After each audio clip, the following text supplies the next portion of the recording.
Bon matin tout le monde, j'espère que vous allez bien. C'est Valérie, nutritionniste diététiste et je suis de retour pour une autre journée dans mon assiette, mais avec une petite touche festive, économique, santé et complètement gourmande, tout ça dans la même journée. Et comme toujours pour ces vidéos-là, je fais ça simplement comme source d'inspiration. N'hésitez pas à ajuster selon votre faim, vos préférences également. Et si vous aimez mon contenu, n'oubliez pas de vous abonner à ma chaîne et nous on commence ça maintenant. J'ai commencé la journée avec ma dernière création que je mange presque à tous les jours depuis le début du mois. C'est un gruau chocolat et pain d'épices. C'est un mélange de toutes mes envies du moment dans le même bol.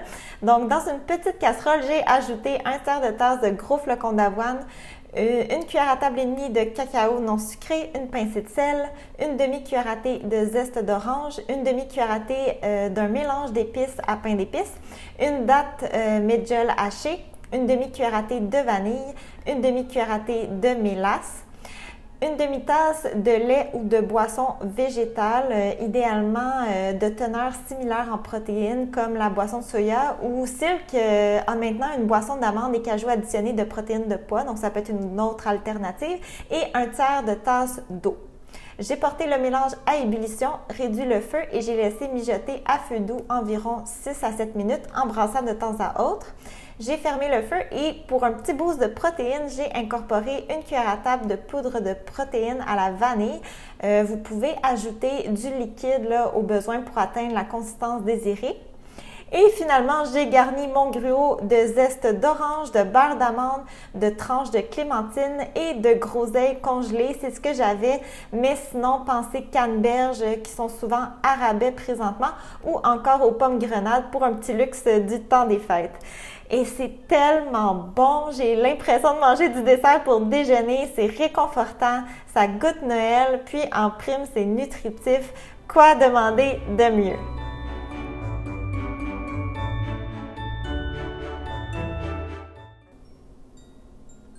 Pour dîner, j'ai décidé de préparer un hummus aux couleurs de Noël grâce à un de mes légumes petit prix préférés, la betterave.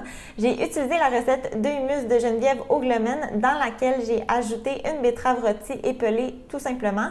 Pour économiser du temps, vous pourriez même utiliser les betteraves cuites sous vide vendues en épicerie dans les comptoirs réfrigérés.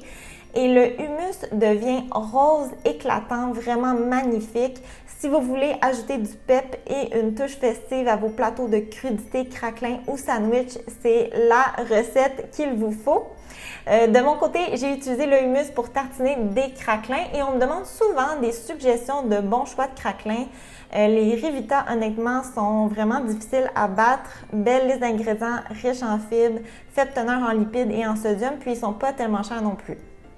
Pour plus de protéines, j'ai été avec 2 choix de garniture, edamame et sésame, puis ensuite un classique feta et menthe qui se marie à merveille avec la betterave.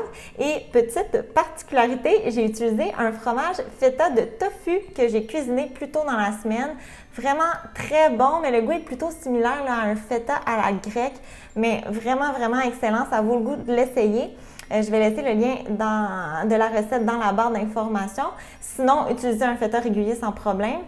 Puis je précise que j'ai mangé des cubes de feta en à côté parce que clairement, il n'y en avait pas assez ici pour moi.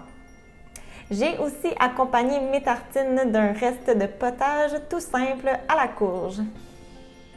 Et si vous me connaissez, vous savez qu'il me faut une petite touche sucrée. Donc, j'ai terminé mon dîner avec un mélange de poire, clémentine et une petite truffe maison. Je me suis aussi versé un verre de boisson végétale, mais que j'ai complètement oublié de présenter. Et les desserts d'aujourd'hui font partie de ma dernière vidéo si vous êtes intéressé à avoir les recettes.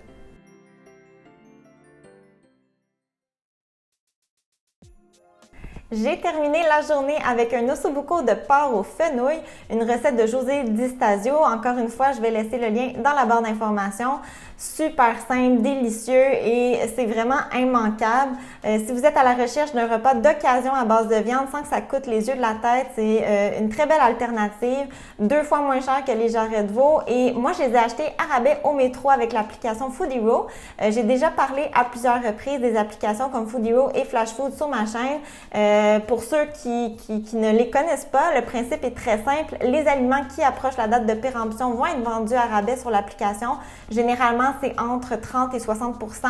Par exemple, pour les ossobuco, j'ai payé autour de 5 $, donc c'est vraiment intéressant. Et dans le cas des viandes, avec Food Hero, elles ont été congelées avant la date de péremption. Vous pouvez donc les acheter à l'avance, les conserver au congélateur et les décongeler au moment de cuisiner.